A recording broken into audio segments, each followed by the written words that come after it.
그러므로 너희는 지혜 없는 자가 되지 말고 오직 주의 뜻이 무엇인지 이해하라. 기도하겠습니다. 하나님, 오늘의 말씀을 또한 높이시고 이 말씀을 통해서 또 영광 받아주시기를 원하고 이 말씀에 힘있게 하시고 또 성령께서 가르치시고 인도하시는 말씀이 되게 도와주십시오.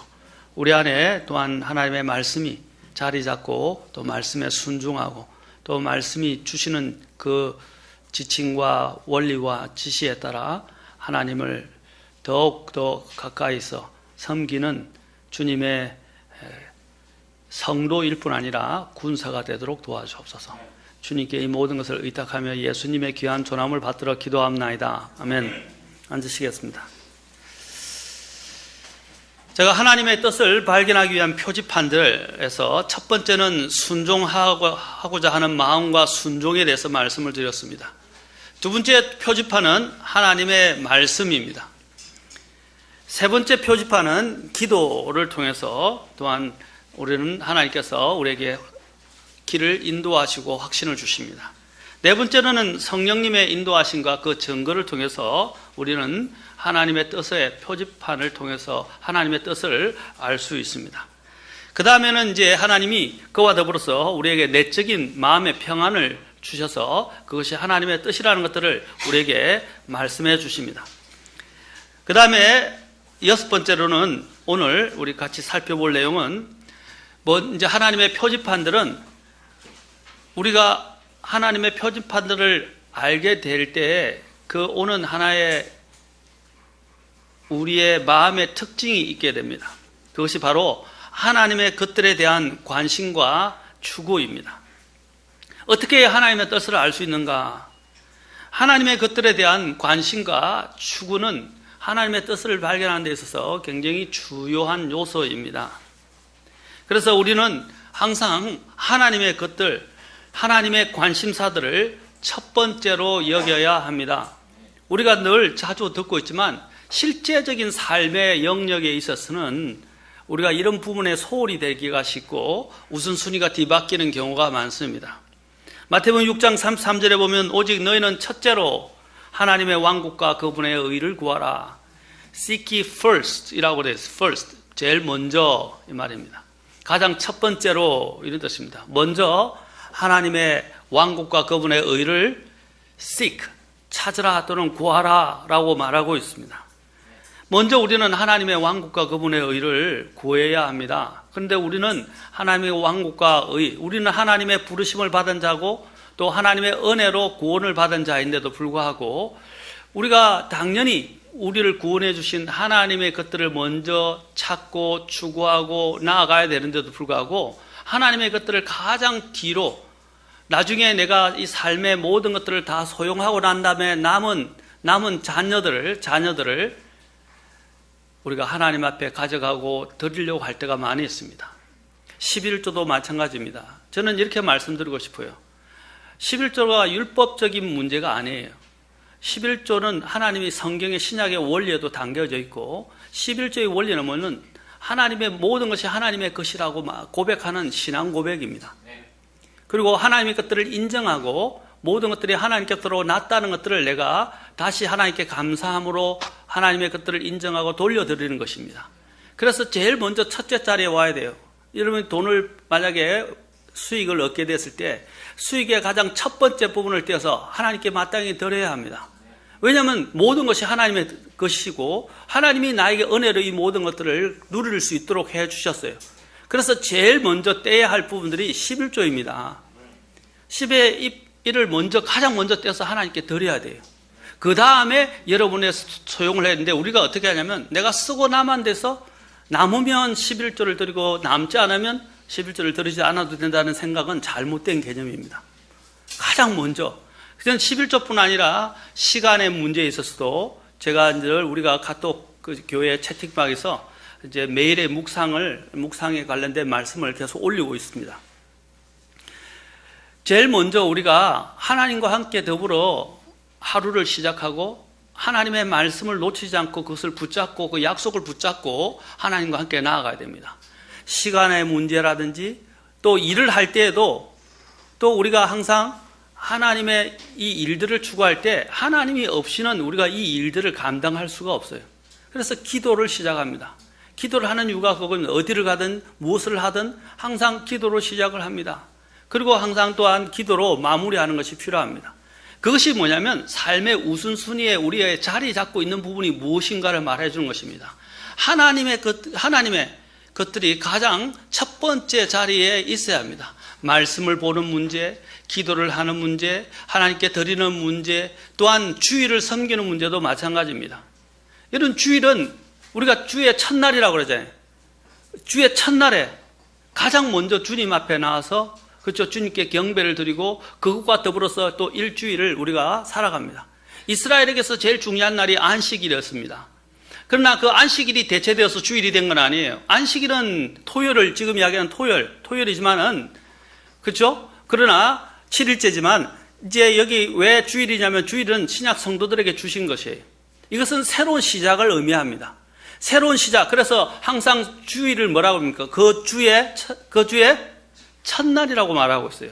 성경에서는 그 주의 첫날. 그 주의 첫날이라는 것은 가장 먼저 새로운 창조의 시작이라고 하는 그 주일에 주님과 함께 시작한다는 뜻입니다. 그래서 그 날을 주님께 드리는 것도 중요합니다. 제가 말씀드리는 것입니다. 무엇이 우선순위인가 하는 것입니다. 우리가 항상 주님의 것들을 먼저 떼어놓아야 돼요. 그리고 주님께 그것들에 드려야 할 것들을 먼저 드려야 합니다. 그러나 돈과 세상이 먼저이고 항상 우리가 현실적으로 내가 당면하고 있는 과제들에 매여서 그것들을 추구하고 찾아가게 된다면 우리는 우선순위가 늘 뒤바뀐 삶을 살게 됩니다. 항상 하나님께서 나의 첫째 자리에 있도록 하십시오. 그리고 하나님의 것들이 항상 나의 가장 주된 관심사가 되게 하십시오. 그것이 부르심을 받은 성도들의 가장 큰 특징입니다. 내 생각을 사로잡고 있는 것이 무엇이냐 하는 것입니다. 오늘 오전 성경공부 시간, 주일학교 성경공부 시간에도 배웠는데 내 생각을 사로잡고 있는 것이 나를 주관하게 되고 나를 이끌어가게 되어 있습니다. 그리고 나의 행동을 유발합니다. 내가 어떤 생각을 갖고 있느냐, 내가 무엇을 생각하느냐가 나를 이끌어가게 되어 있어요. 그래서 우리가 정말 주님 중심적으로 생각하게 되면 그 주님의 그 영이 나를 그렇게 이끌어갈 것입니다. 우선순위가 뒤바뀌면 안 돼요. 주님이 말씀하셨습니다. 너희 보물이 있는 곳에 거기에 너희 마음도 있으리라. 보물이 있는 곳에, 저와 여러분의 보물이, 가장 귀한 보물이 누구입니까? 무엇입니까? 우리가 찬송 중에 가장 즐겨 부르는 찬송이 있어요. 주 예수보다 더 귀한 것은 없네. 이 세상 부귀와 이 세상 명예와 또 이 세상 어떤 것도 그렇죠. 자랑할 것도 주님과 비교할 것이 없어요. 이 세상 어떤 것과도 비교할 수 없는 분이 주님이십니다. 이러한 마음의 자세가 사실 우리의 삶을 이끌어가게 되어 있습니다. 마태복음 13장 44절부터 46절에 보면 주님께서 물론 이거는 왕국에 관련된 비유인데 이 비유 자체가 또한 의미하는 부분에 있어서 시사하는 바가 큽니다. 13장 44절부터 46절에 보면 이런 말씀이 있습니다. 또 하늘의 왕국은 마치 밭에 숨겨진 보물과 같으니라. 사람이 그것을 발견하면 숨겨두고 그것의 기쁨으로 인해 가서 자기의 모든 소유를 팔아 그 밭을 사느니라. 또 하늘의 왕국은 마치 좋은 진주를 구하는 상인과 같으니라. 그가 매우 값진 진주 하나를 발견하며 가서 자기의 모든 소유를 팔아 그 진주를 샀느니라.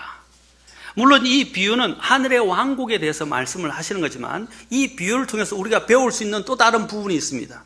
영적인 부분이 있어요. 뭐냐면 여기 있는 이 문자적으로 이 내용을 보면 이 사람이 그 밭에 숨겨진 보물과 또 그가 발견하게 된 매우 값진 진주가 그의 마음을 사로잡았다는 것입니다. 예수님께서는 이 밭에 숨겨진 보물과 보물을 발견하고 진주를 찾아다니는 상인에 관한 비유를 말씀하신 것입니다. 여기 있는 이 밭을 찾은 농부이든지 누구이든지 간에 이 밭에 보물을 찾은 사람, 또 그 진주를 구하는 상인, 여러 해에 걸쳐서 그 귀한 것들을 그들은 찾고 찾았을 것입니다. 그 진주는 그리고 그 밭의 보화는 다른 어떤 것과도 비교할 수 없는 가치가 있는 것이었습니다. 그래서 그의 생각이 온통 그곳에 가 있습니다. 그곳에 마음이 빼앗겨서 그 외에는 앉아있으나 서서나 어느 곳에 갔었는데 그 생각을 떠날 수가 없었어요. 그래서 제일 먼저 하는 일이 뭡니까? 기쁨으로 가서 모든 소유를 팔아 그 밭을 샀다는 것입니다. 그 진주를, 좋은 진주를 구하는 상인이 그 진주를 보자마자 다른 것들이 눈에 들어오지를 않아요. 그래서 늘 그것에 마음이 빼앗겨서 결국은 가서 자기의 모든 소유를 팔아서 그 돈을 가지고 와서 그 진주를 산다는 이야기입니다. 그의 마음이 어디에 있는가를 이야기한 것입니다. 그가 그 보화에 마음이 다 빼앗겨버린 것입니다. 그 진주에 온통 마음을 빼앗겨버린 것입니다. 마음이 빼앗겨서 그 외에는 다른 것들이 생각이 들어오지도 않고요. 어떻게 하면 그것을 처리할까야만 골몰을 합니다. 결국 상인은 그 진주를 사기 위해서 자신의 모든 것을 팝니다. 그가 이 진주를 얼마나 가치 있게 여겼는지를 우리에게 잘 보여주는 것입니다. 이 비유를 통해서 우리는 하나님의 왕국에 관한 진리는 값진 진주와 같습니다. 밭에 숨겨진 보물과 같습니다. 상인이 진주를 가치 있게 여긴 것처럼 우리가 하나님의 왕국을 그렇게 소중히 여긴다면 우리는 어떻게 하겠습니까? 하나님의 왕국이 나에게는 보화입니까? 하나님의 것들이 하나님과 그분 자신이 나에게는 보배입니까?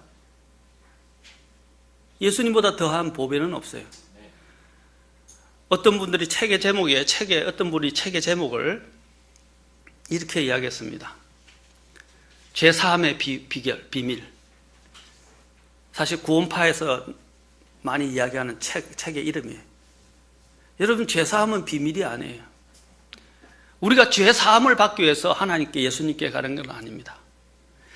우리가 받게 되는 영원한 생명, 구원, 죄용서, 또 하나님의 자녀됨, 이런 모든 것들은 예수님을 얻을 때 부가적으로 다 얻게 되는 거예요.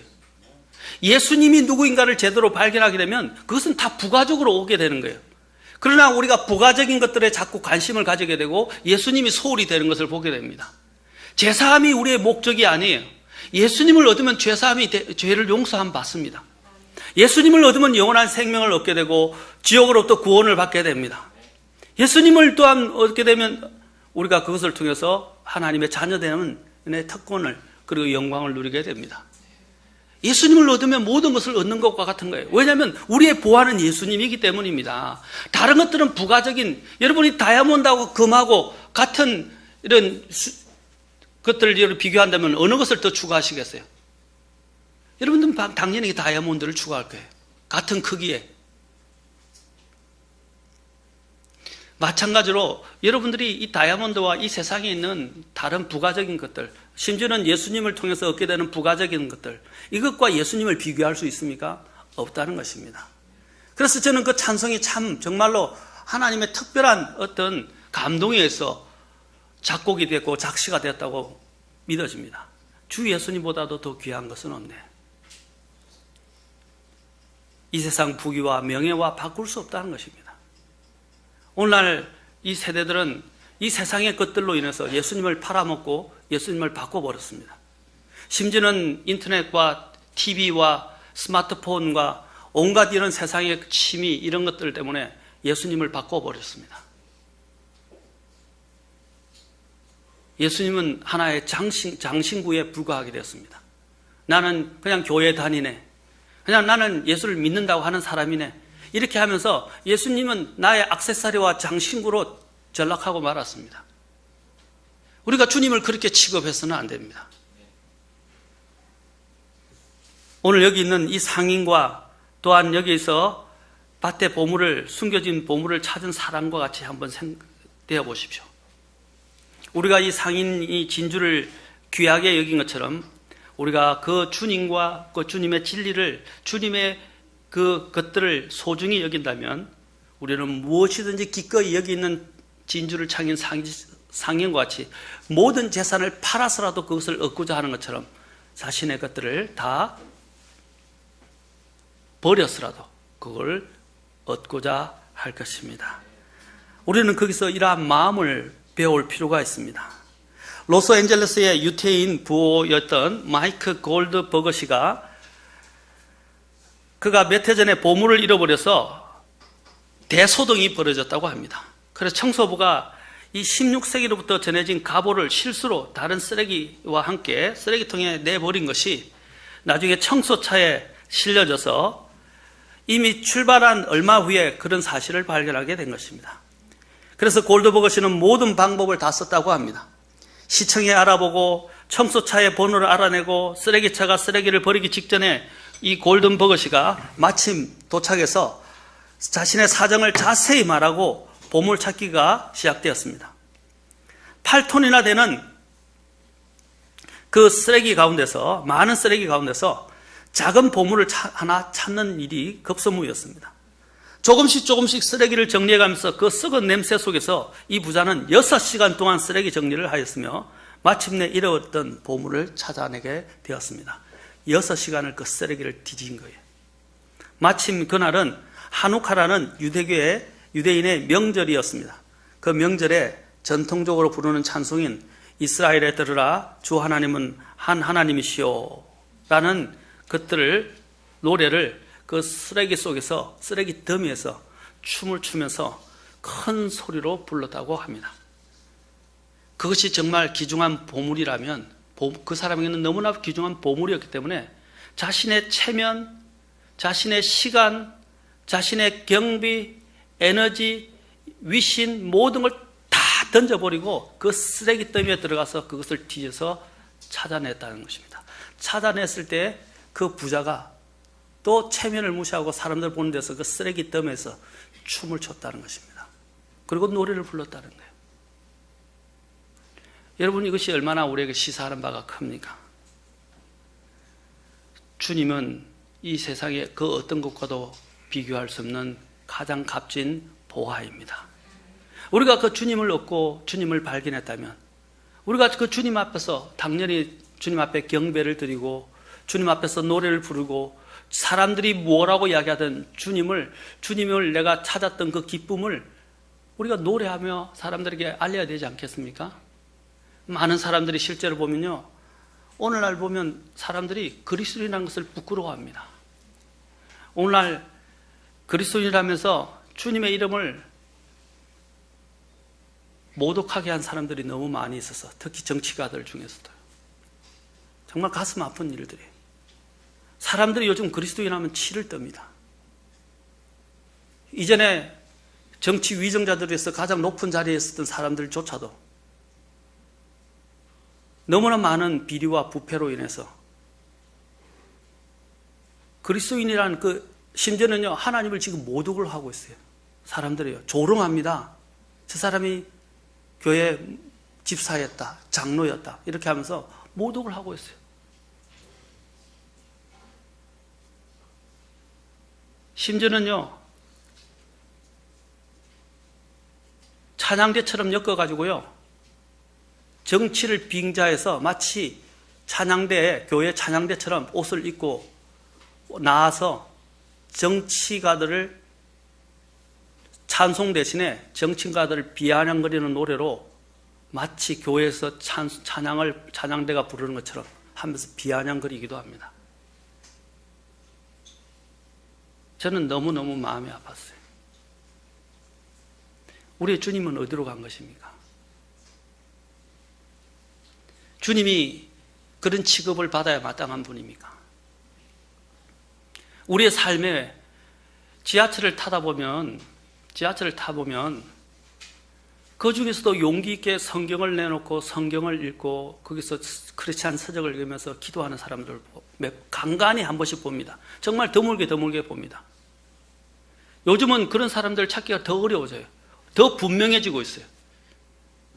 여러분들은 어떻습니까? 그래가면서 내가 그리스도인임을 나타냅니까? 사람들 앞에서 정말 성경을 펴고 성경을 읽는 사람들입니까? 아니면 기도하는 사람들입니까? 아니면 세상 사람들처럼 온갖 여러 가지 카툰이라든지, 카툰이라고 그래요? 웹툰이라고 그래요? 웹툰을 보면서, 만화를 보면서, 온갖 지저분한 걸 보면서, 스마트폰에, 심지어는 게임에 빠져서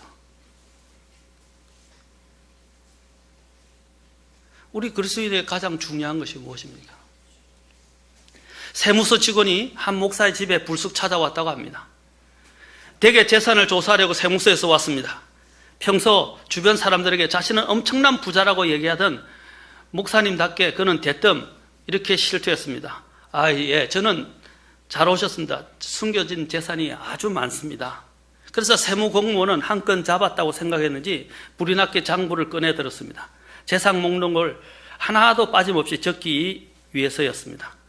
그래서 목사님은 숨겨둔 재산을 하나씩 밝히기 시작했습니다. 저에게는요, 열정을 주시고 또한 영원한 처소를 마련해 주신 예수님이 계십니다.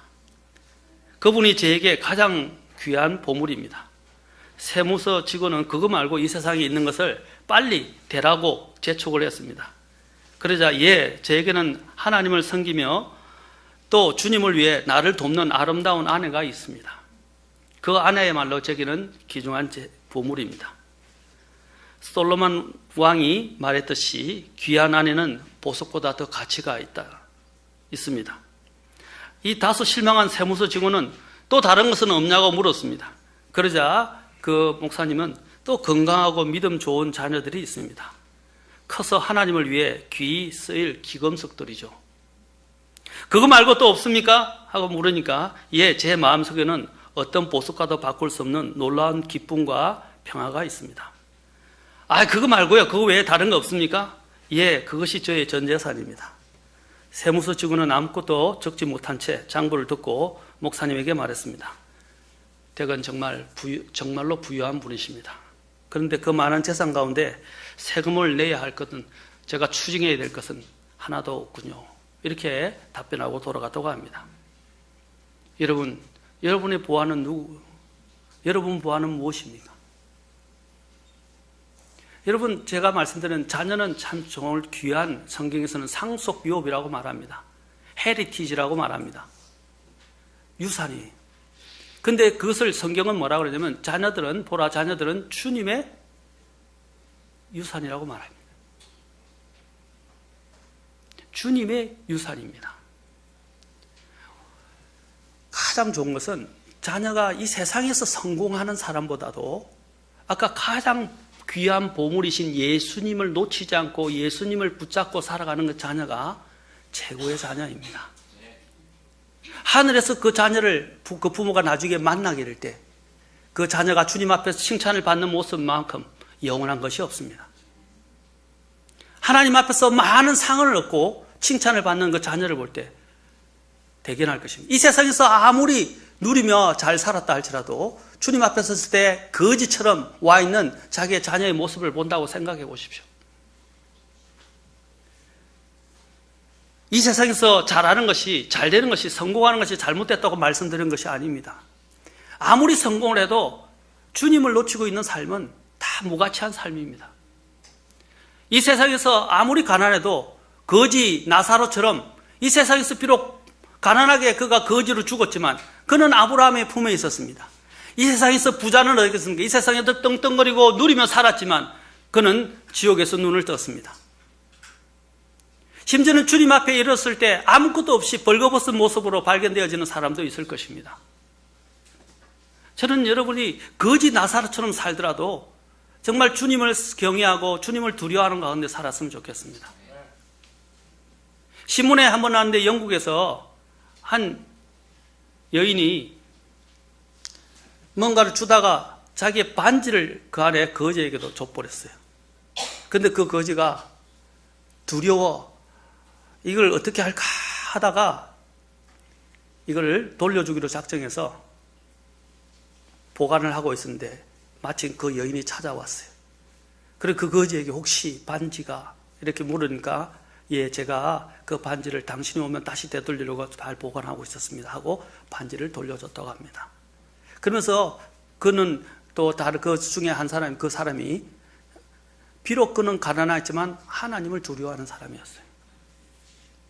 그래서 그것이 온 지상에 그 소문이 퍼지기 시작해서 그 사람을 위해서 후원하려고 하는 사람들이 막 몰려들어가지고 그 사람이 금방 모든 입지 조건이 다 바뀌게 되었어요. 모든 상황이 전환이 되었습니다. 사랑하는 성도 여러분, 주님은 정말 이 세상 그 어떤 것과도 비교할 수 없는 분이십니다. 또한 내 사랑하는 아내가 주님을 경외하고 기도하는, 정말 주님을 두려워하는 그런 현숙한 덕망 있는 여인, 그 아내를 얻은 남편은 정말 행복한 사람입니다. 자녀가 평생 하나님의 안에서 믿음을 떠나지 않고 하나님을 섬기는 자녀들을 둔 그 부모는 정말 복된 부모입니다. 하나님 앞에 섰을 때 그 부모도 그 자녀들을 그렇게 키운 것으로 인해서 하나님 앞에서 큰 칭찬을 받게 될 것입니다. 이것은 영원히 지속되는 상인 것입니다.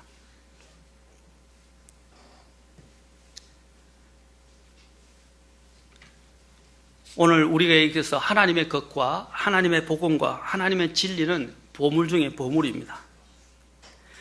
특히 성경, 우리에게 전해진 이 성경 얼마나 귀한 것입니까? 북한에는 이 쪽복음 성경 하나를 구하기가 어렵습니다. 지금 우리가 이제 성경 번역이 완성되어서 이제 신약이 완성됐는데, 다시 이제 요한복음과 로마서가 이제 중국과 북한으로 들어갑니다. 죄송합니다. 이거 한 목사님, 이거 나중에 없앴어요. 제 이 말까지. 이거 들어가면 안 돼. 이 성경이 들어가게 됩니다. 그들은요, 쪽복음도 없어서 성경을 구할 수가 없어서 성경을 갖고 있다고 들키게 되면 바로 그가 엄청난 아우지 탄광을 가거나 죽음을 택해야 합니다. 그들은 성경이 없어서 이 성경을 찾고 구합니다. 성경을 구할 길이 없어서 정말 비밀리에 몰래 이렇게 성경이 숨겨져 들어갑니다. 그들은 이 성경 하나를 하고 전율을 일으키고 정말 그 하나로 인해서 그 말씀 하나로 그들은 먹고 평생을 주님을 의지하며 살아갑니다. 그런데 우리에게는 성경이 널려 있어요. 사랑하는 성도 여러분, 내 마음이 어디 있는가가 중요합니다.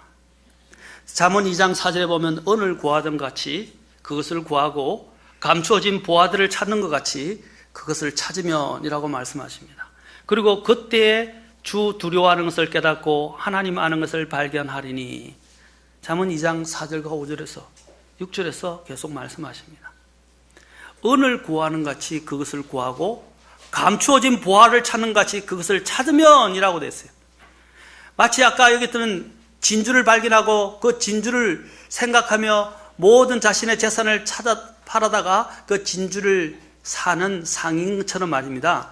이 은을 구하듯이 또한 감추어진 보화를 찾듯이 주님의 것들, 주님의 지혜와 주님의 명철을 구하는 사람, 바로 그런 사람들이 되어야 합니다.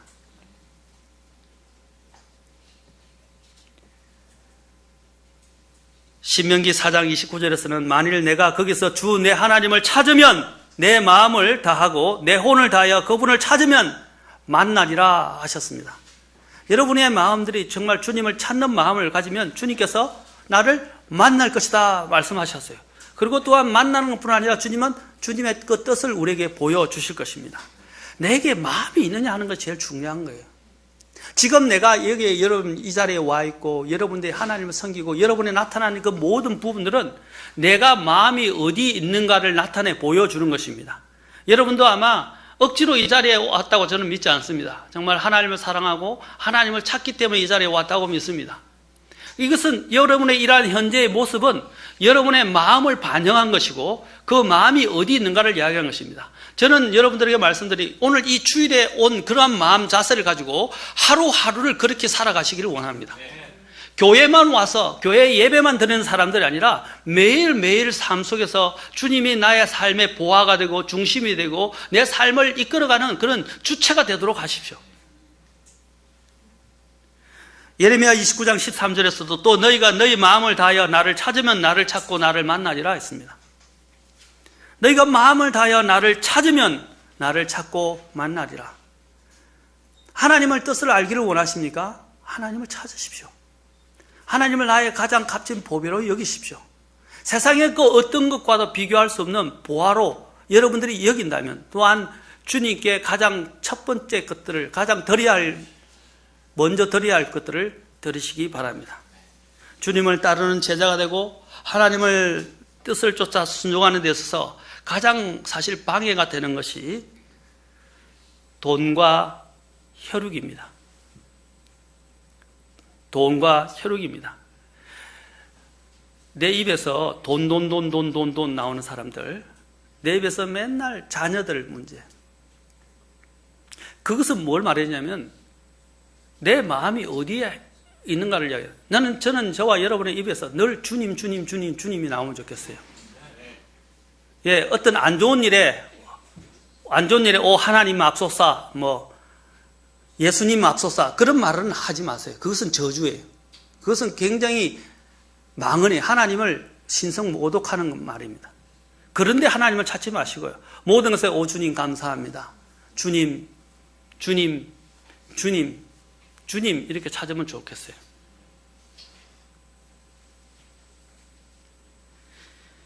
이 돈과 혈육은 참 뗄래야 뗄 수 없는 가장 큰 우리의 방해거리입니다. 영적인 방해거리입니다. 주객이 전도되는 것입니다. 우리는 하나님의 것들을 먼저 쫓기로 작정해야 합니다. 모든 일을 하나님의 관점, 즉 하나님의 복음과 의의 관점에서 결정을 내려야 합니다. 이는 우리의 개인적인 기호, 내가 하는 선호도와 일치할 수도 있고요. 또 그렇지 않을 수도 있습니다. 요나가 하나님의 뜻이 니느웨로 가는 것임을 알고 있었는데도 그는 다시스로 내려가려 했습니다. 그는 자신의 뜻을 내리고 하나님의 뜻을 따르고자 하는 자에게 은혜를 주시고 길을 열어주실 것을 구해야 함에도 불구하고 그는 오히려 정반대의 길로 자신의 뜻을 고집했습니다. 사람들은 하나님의 뜻을 행하면요, 손해를 받게 되고 불행해지고 힘들어지고 가난해질 것이라고 생각합니다. 그리고 하나님의 뜻을 내가 순종하면 하나님은 나를 혹시 아프리카 오지로 보내는 선교사로 보내는 거 아닌가 하고 걱정을 합니다. 여러분, 아프리카 오지로 간들 문제가 되겠습니까?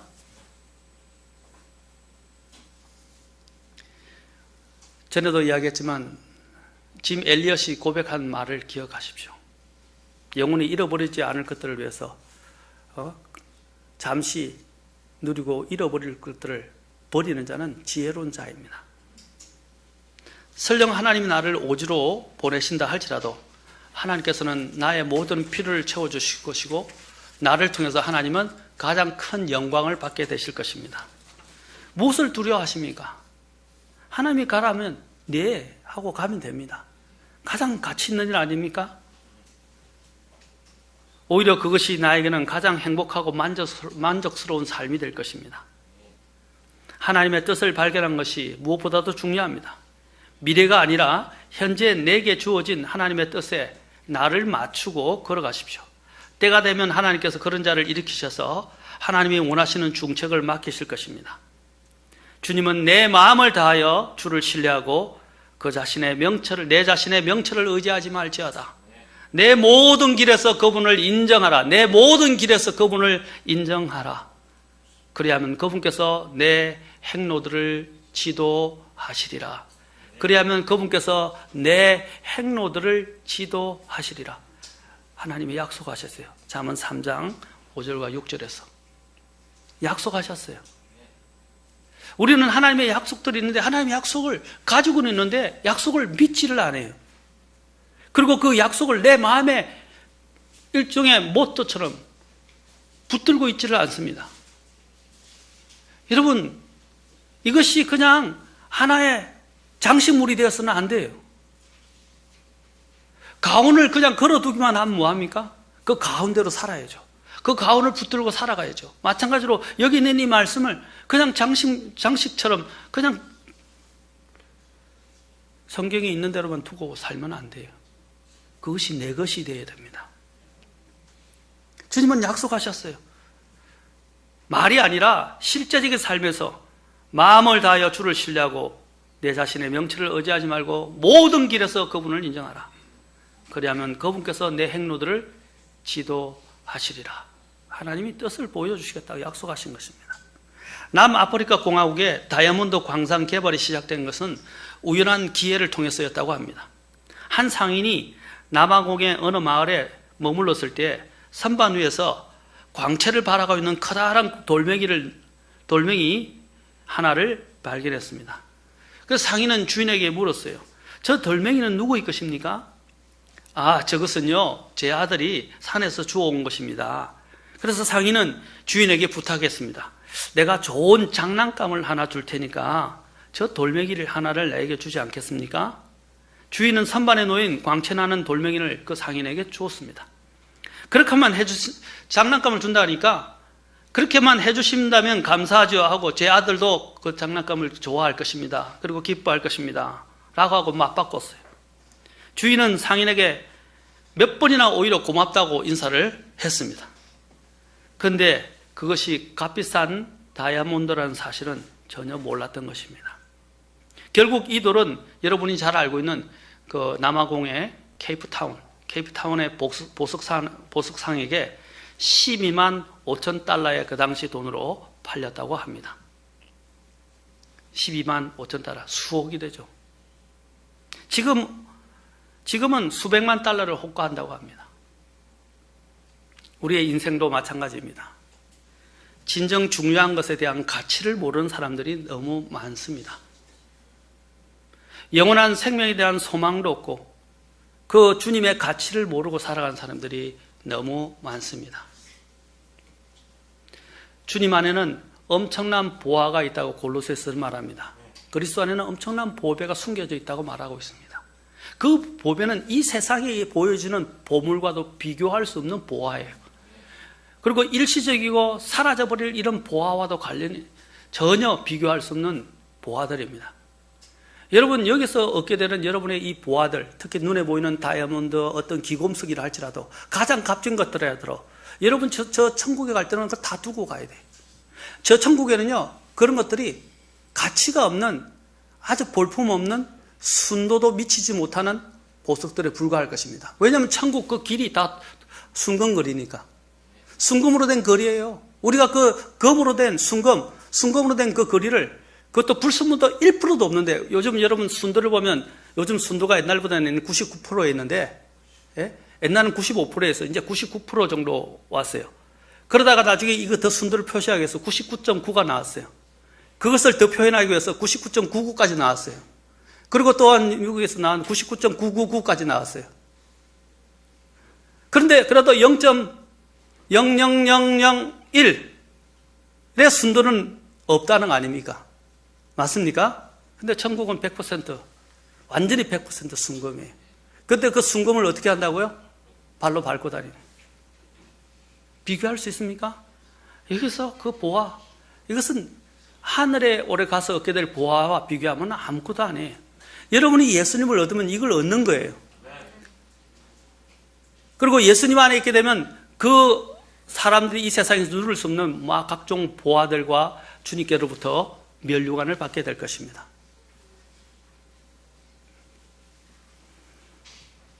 사랑하는 성도 여러분, 저와 여러분의 보배는 무엇입니까? 여러분의 중심이 어디에 있습니까?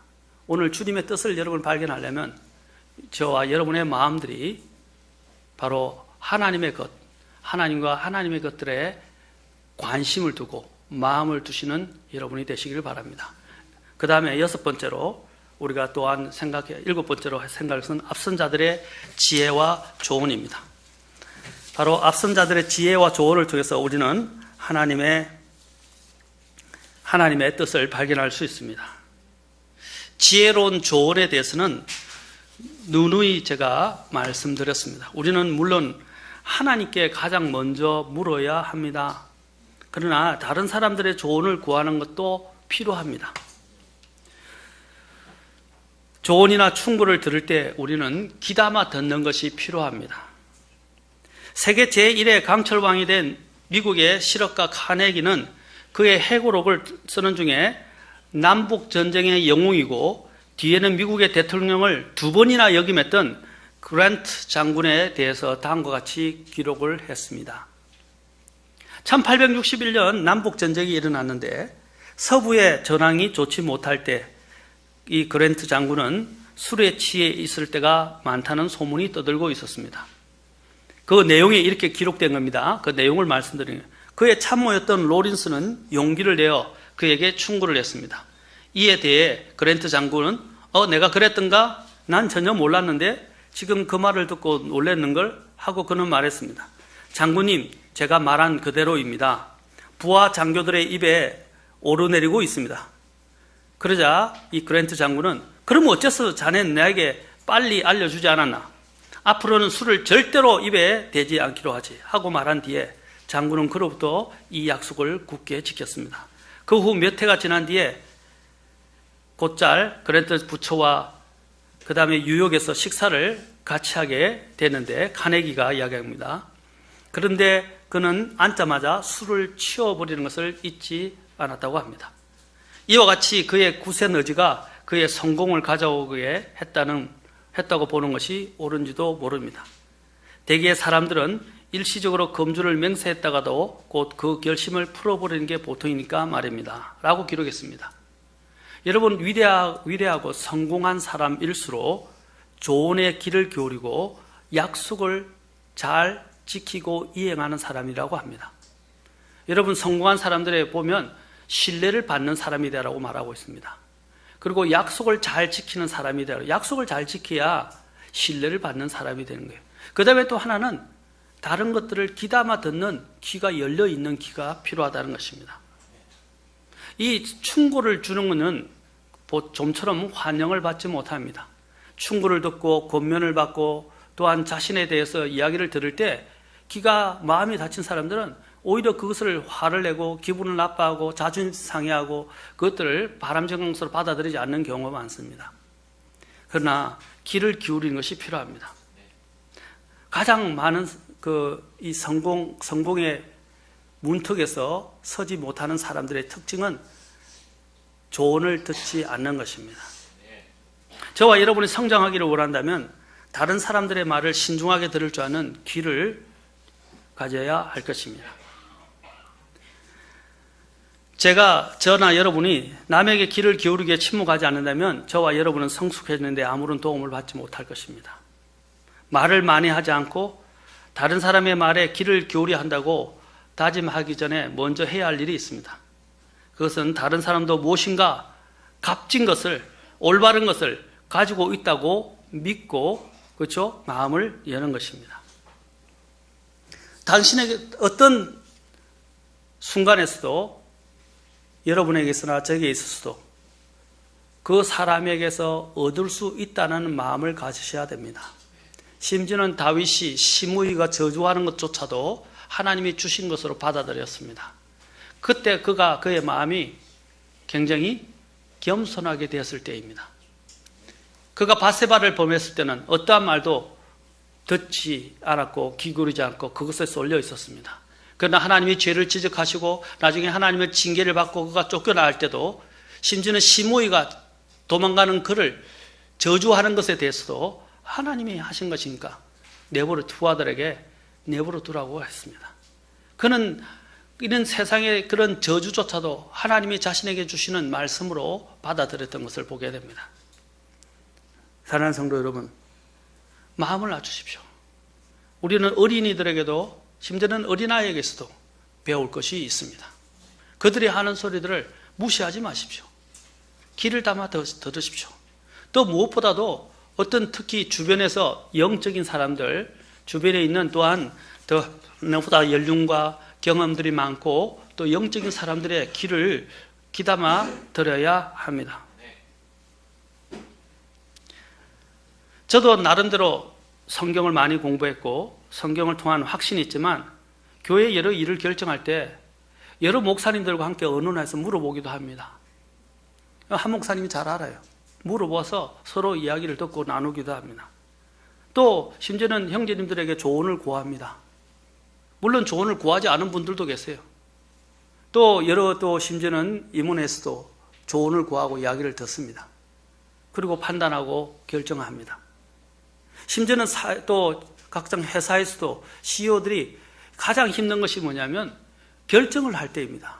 이 결정을 하는 것에 따라서 회사가 살고 죽고 심지어는 내 회사에서 운영하는 그 회사 구성원들, 회사 가족들을 먹여 살아야 될 일은 중대한 막중한 책임을 가지고 있어요. 그래서 그때는 자문위원들을 두고 자문을 얻기도 하고요. 여러 가지 컨설팅을 받기도 하고 이야기를 듣기도 합니다. 여러분, 이 결정하는 책임이 있다는 것은 굉장히 어려운 일입니다. 그 결정을 어떻게 하느냐에 따라서 상황이 많이 달라지기 때문입니다. 또 그 결정을 바르게 했다고 해서 우리가 영적인 결정들은 그래요. 바르게 결정을 했다고 해서 반드시 우리가 생각하는 성공적인 결과, 눈에 보이는 성공적인 결과가 일어나는 것은 아닙니다. 오히려 그 반대로 더 많은 반대들이 있을 수도 있고 또 어떤 때는 더 많은 손해를 겪을 수도 있습니다. 그럼에도 불구하고 우리는 하나님 안에서 올바른 영적인 충고를 듣거나 조언을 필요로 하고 그것을 들었을 때는 내가 혹시 판단이 잘못됐거나 잘못됐을 때는 과감하게 고쳐야 합니다. 먼저 우리에게는 하나님이 계시고 하나님의 말씀이 있고 성령님이 우리 안에 거하십니다. 아까 이것과 함께 하나님의 뜻은 일치되어야 돼요.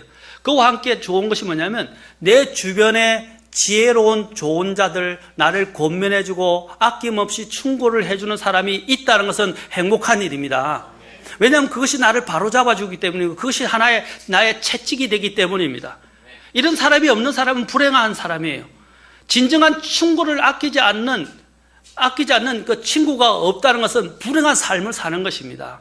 내 주변에 그런 친구가 있다는 건 얼마나 감사한 일인지 몰라요. 내 주변에 그런 그리스도인 형제 자매님이 있다는 거 감사한 일입니다. 내 주변에 또한 그렇게 해주는 가족이 있는 것도 감사한 것입니다. 또 내 주변에 내 앞에 또 그러한 목사님이나 목회자가 있다는 것도 감사한 일입니다. 우리는 개인적이고 독단적인 경우가 많습니다. 우리는 직접적인 하나님의 인도함을 받을 수 있지만 지혜로운 자들의 조언은요, 아까 읽었던 하나님을 향하는 마음, 성경, 기도, 또 제가 뭐라 그랬죠? 기도와 또 함께 평안, 그렇죠? 또 앞서서 이야기한 것처럼 바로 오늘 앞에서 뭘 이야기했죠? 네? 예? 크게 이야기를 하세요. 금방 제가 앞에서 서두에 뭘 이야기했어요? 첫 번째, 여섯 번째로. 네, 하나님의 것들에 대한 관심의 추구. 그 6가지가 함께 오늘 지금 여기 있는 조언과 함께 어우러지면서 하나님의 뜻이 더 분명하게 이것이 나에게 주어지게 되는 것입니다. 그래서 다른 사람들의 조언을 귀를 기울이십시오. 이 6가지와 더불어서 오늘 말씀드릴 바로 이 표지판을 가지고 우리는 하나님의 뜻을 더 분명히 구별하게 됩니다. 객관적인 충고를 듣는 것이 필요합니다. 영적인 충고를 듣는 것이 필요합니다. 오래 믿었거나 극히 편향적인 그리스도인의 잘못된 충고는 조심해야 합니다. 과거의 경험과 연륜으로 하나님의 뜻을 결정하는 것도 위험합니다. 하나님 앞에서는 그런 것도 아무 쓸모가 없어요. 우리는 지금 주님의 말씀, 성령님, 믿음에 의지하여 걸어가야 합니다. 성경을 잘 알고 있는 상담자는 그 성경에 대해서 잘 말씀해 줄 것입니다. 일반적인 성도들은 성경에 대해서 잘 모를 수도 있고 분별력이 없을 수 있습니다. 그런 분들은 자신이 미처 깨닫지 못한 부분들을 앞선 자들, 영적인 자들, 더 영적으로 또한 지혜로운 자들에게서 배워야 합니다. 이성교제나 결혼, 아이 양육 같은 부분에서도 때로 우리는 타인의 조언을 무시할 때가 많이 있습니다. 심지어는 진로를 택하는 문제도 마찬가지입니다. 저는 여러분들이 진로를 택할 때나 어떤 일들을 결정할 때 목사님과 상담을 하면 좋겠어요. 그리고 목사님의 조언을 들으십시오. 무조건적으로 이게 옳다고 목사님들이 말하지는 않습니다. 들어보고 영적인 방법으로 이것이 그래도 내가 분별하지 못하고 놓칠 수 있는 부분들이 있어요. 우리가 일을 결정할 때, 왜냐하면 그가 그만큼 성경에 연륜을 갖거나 또 하나님이 주시는 영적 통찰력을 갖고 있지 못한 때가 많이 있습니다. 조언을 구해야 돼요. 그래서 목자가 필요한 거예요. 목사님이 필요한 거예요. 제가 목사님이기 때문에 아닙니다. 인생의 모든 것들이 영적인 문제예요. 부부관계, 자녀 양육, 진로의 문제, 또 심지어는 어떤 일들을 사업을 하는 결정의 문제, 다 영적인 문제예요. 오늘 사람들의 가장 큰 문제는 조언을 구하지 않는다는 거예요. 특히 영적인 사람들에게서. 세상 사람들과는 의논을 많이 합니다. 세상 사람들에게는 막 구하면서 방법론을 찾아요. 여러분, 우리는 방법을 찾는 게 아니라 하나님의 능력을 찾는 사람들이에요. 하나님의 길을 발견하는 사람들입니다. 방법을 찾으려 하지 마십시오. 방법은 엄청나게 이 세상에 많아요. 우리는 방법을 구하는 사람이 아니에요. 하나님의 원리 안에서 길을 걸어가는 사람들입니다. 그 원리 안에서 우리의 길들을 취사 선택해야 돼요. 자, 이런 조언에 관련된 부분들에 대해서 우리가 왜곡하지 않도록 하기 위해서 우리가 필요한 조언이 얼마나 필요한지 잠언이 얼마나 많이 말씀하시는지 모릅니다. 한번 잠언을 잠깐 보고 오늘 마치도록 하겠습니다. 잠언 보겠습니다. 잠언을 쭉 보겠습니다.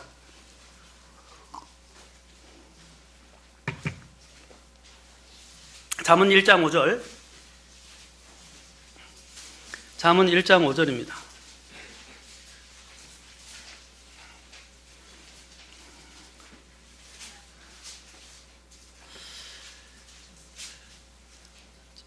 시간상 제가 이제 쭉 읽겠습니다. 1장 5절. 지혜로운 자는 듣고 학식을 더할 것이요 명철한 자는 지혜로운 권고들을 얻어서. 8장 33절에 훈계를 들으며 지혜로운 자가 되라. 그것을 거절하지 말라. 훈계를 들으며 지혜로운 자가 되라. 그것을 거절하지 말라. 잠언 11장 14절. 조언이 없으면 백성이 넘어져도 좋은 자가 많으면 안전이 있느니라. 많은 영적인 좋은 자들도 들어야 됩니다. 그것들이 내가 생각하는 거하고 다르더라도요, 귀를 귀담아 들으십시오. 그리고 내가 잘못됐다고 느낀다면 바꾸십시오. 바꿔야 돼요. 우리가 보면 안 되는 게 아니라 못하는 거예요. 내가 13장 10절 보면 13장 10절 오직 교만에 의해서 다툼이 생기나 좋은 충고를 받은 자에게는 지혜가 있느니라. 교만은 무엇입니까? 기골이 듣지 않는 거예요. 내 혼자 유아독전, 내만이 옳고 내가 다 맞다고 생각하는 거예요. 이 교만에 의해서 뭐가 온다고요? 다툼이 생긴다 그랬어요. 그러나 좋은 충고를 받은 자에게는 지혜가 있느니라. 13장 14절 뒤에 지혜로운 자의 법은 사망의 올무들에서 벗어나게 하는 생명샘이니라. 20절 지혜로운 자들과 함께 걷는 자는 지혜로우니와 어리석은 자들의 벗이 되는 자는 멸망을 당하리라. 지혜로운 자들과 함께 걷는 자는 지혜롭게 된다고 그랬어요. 15장 이제 가서 15장 12절과 22절 비웃는 자는 자기를 책망하는 자를 사랑하지 아니하여. 자, 비웃는 자의 특징이 뭐죠? 자기를 책망하는 자들을 사랑하지 아니하며 지혜로운 자에게 가려 하지도 아니하리라. 왜냐하면 듣기 싫으니까 안 가는 거예요. 안 듣고 싶은 거예요. 길을 닫아버린 거예요. 그가 아무리 오라도 길을 닫아버립니다. 22절 보십시오. 조언이 없으면 계획들이 실패하되 좋은 자가 많으면 그것들이 굳게 서느니라. 자, 아까 이 좋은 자들은 영적인 좋은 자들 이야기합니다. 우리는 영적인 좋은 자들 이야기해요. 19장 20절. 자, 19장 20절. 권고를 들으며 훈계를 받으라. 그러면 내가 내 마지막 끝에 지혜롭게 되리라. 20장 18절. 자, 모든 목적한 바가 의논함으로 굳게 세워지나니 좋은 충고를 가지고 전쟁할지니라. 좋은 충고를 가지고 전쟁하라. 여러분 삼국지 좋아하죠? 삼국지의 모사가 누군지 알죠? 여러분? 예, 시간상 24장 6절. 너는 지혜로운 조언으로 전쟁을 할지니라. 여기도 좋은 자가 많으면 안전하니라. 여러분 혼자 독단적으로 결정하지 마십시오. 좋은 자들을 많이 두십시오. 28장 23절.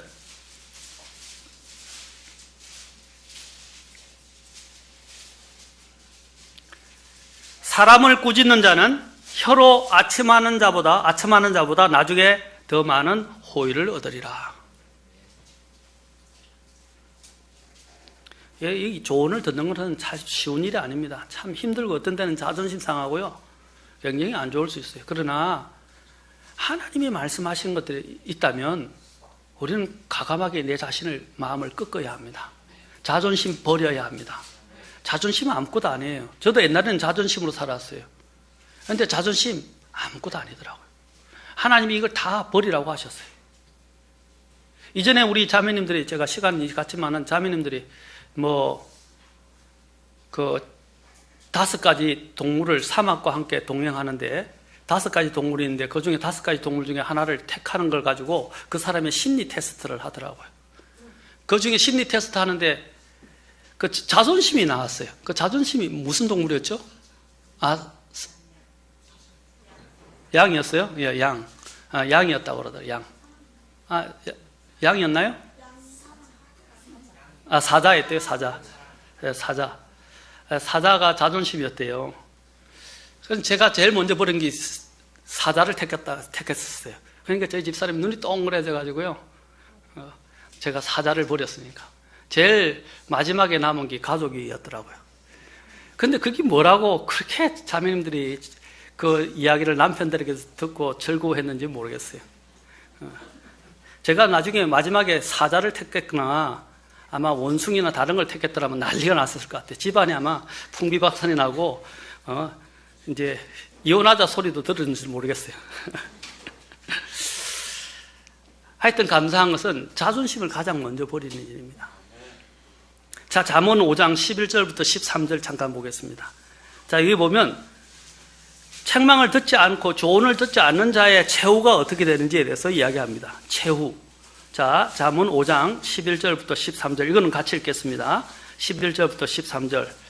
자, 시작. 또한 마지막에 이르러 내 살과 내 몸이 소멸될 때에 내가 애곡하며 말하기를 내가 어찌 훈계를 미워하고 내 마음이 책망을 멸시하여 내 선생들의 목소리에 순종하지 아니하고 나를 훈계하던 이들에게 귀를 기울이지 아니하였던가. 나중에 후회하는 거예요. 잠언 1장에 보면 나중에는 하나님의 지혜의 그 권고를 받아들이지 않아서 어떻게 돼요? 주님이 이제 내가 필요할 때 주님을 찾지만 주님께서 듣지 않고 거절해 버리셔요. 이것이 지혜와 충고를 듣지 않는 자들의 최후를 보여주는 것입니다. 나중에 후회합니다. 나중에는 거절당합니다. 심지어는 하나님께로부터.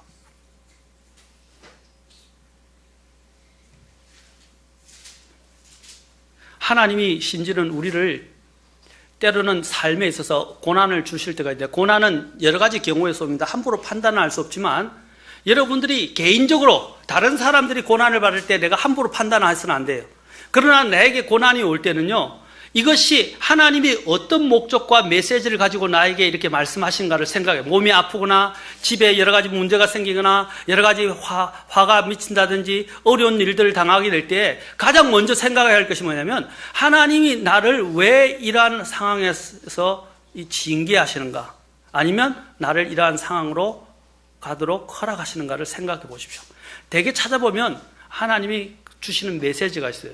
대부분의 경우를 보면 내가 주님 앞에 불순종하거나 잘못된 길을 가고 있을 때 하나님이 고난을 주시는 경우가 많아요. 그것은 하나님의 친절의 손이고 사랑의 표시입니다. 그때 징계를 가볍게 여기지 마십시오. 여러분이 그 징계를 받을 때 기도하십시오. 내게 일어난 일에는 우연이 없어요. 우연이 없어요. 그 모든 게 영적인 문제입니다. 내게 특히 이렇게 좋지 않은 일들이 생기게 될 때는 정말 하나님이 무엇 때문에 나에게 이걸 허락하시는가 하고 내 자신을 살펴보는 것이 필요해요. 그래서 시편 94편 12절 13절만 제가 읽고 마치겠습니다. 시편 94편 12절 13절, 이것을 히브리서에서도 또한 이야기를 하는데, 히브리서 12장에서 일단 그냥 94편 12, 13절만 읽겠습니다. 오 주여, 주께서 징계하시며 주의 법으로 가르치는 사람은 복이 있나니. 이것은 사악한 자들을 위해 구덩이를 팔 때까지 주께서 그에게 안식을 주사 역경의 날들로부터 벗어나게 하려 하심이니라. 주님이 나를 이렇게 다루실 때는요, 그게 복이에요. 그리고 결국에는 나를 역경의 날에서 벗어나게 하기 위한 주님의 따뜻한 손길입니다. 안내의 손길입니다. 그래서 내 삶에 어려움이 찾아오면 여러분, 다른 이것을 해결하려고 방방곡곡 뛰어다니고 사람을 찾고 방법을 찾지 말라 이 말입니다. 하나님이 나에게 무슨 메시지를 주시려고 하시는지를 귀담아 들으십시오. 그리고 주님이 주신 것을 달게 받으시고 여러분에게 내 자신을 살펴보고 문제가 있다면 회개하고 죄를 자백하고 고백하고 빨리 돌이키십시오. 그런데 내가 하나님 앞에 어려움 가운데서 잘못한 것이 없다고 확신이 오고 평안이 있다면 그것은 하나님이 여러분들을 단련시키셔서 더 크게 하나님이 사용하시려고 주시는 하나님의 또한 단련의 도구이기도 합니다. 그것을 잘 살펴보십시오. 죄가 있다면 빨리 자백하시고 돌이키십시오. 그러면 여러분들은 주님의 뜻 안에서 좌로나 우로나 치우치지 않고 정도를 걸어가면서 하나님을 기쁘시게 하고 하나님의 뜻을 통해서 하나님께 영광을 돌리는 주님의 성도가 될 수 있을 것입니다. 기도하겠습니다. 다 같이 자리에서 일어서시겠습니다.